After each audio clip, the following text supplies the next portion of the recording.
It's a debate that continues to rage in the United States, with political implications as Republican officials now point to the latest assessment as proof of their long-held suspicions that the pandemic was caused by a leak from a lab in Wuhan, China. But the White House says all is not as clear as some might argue. There is not a consensus right now in the U.S. government about exactly how COVID started. There is just not an intelligence community consensus. And I would add that one of the things the president did was he's the one who tasked the national labs, which report up through the Department of Energy, to study this as well. So it wasn't just an effort that was confined to the intelligence community. That work is still ongoing.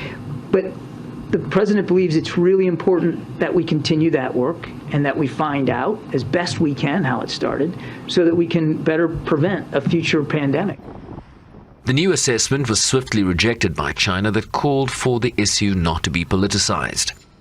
首先我想说的是 The origin tracing of COVID-19 is a matter of science, which should not be politicized.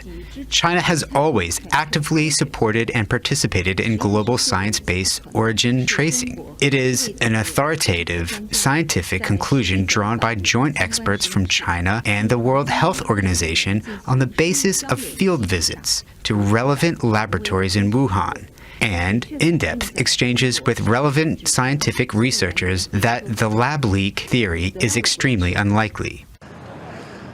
The Energy Department assessment is backed by an earlier FBI assessment that concluded with moderate confidence that the virus first emerged accidentally from the Wuhan Institute of Virology, while most experts believe the virus most likely emerged from a live animal market in the area.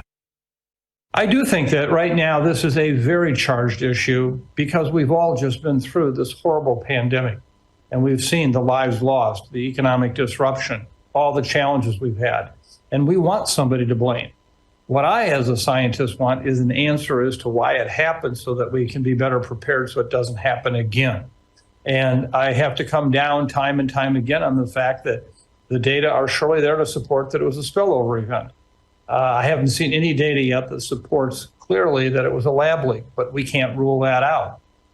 Republicans have called on the Biden administration to declassify all evidence gathered on the origins of COVID-19. A World Health Organization investigation revealed in 2021 that the virus that causes COVID-19 most likely leapt from animals to humans, probably originating in a bat or pangolin before the jump.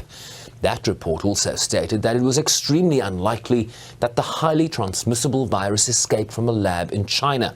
The WHO Director General, Dr. Tedros Adhanom Ghebreyesus, said at the time that the report was an important beginning and that they needed to continue to follow the science and leave no stone unturned to find the source of the virus, as some now suggest that any definitive conclusions are increasingly unlikely.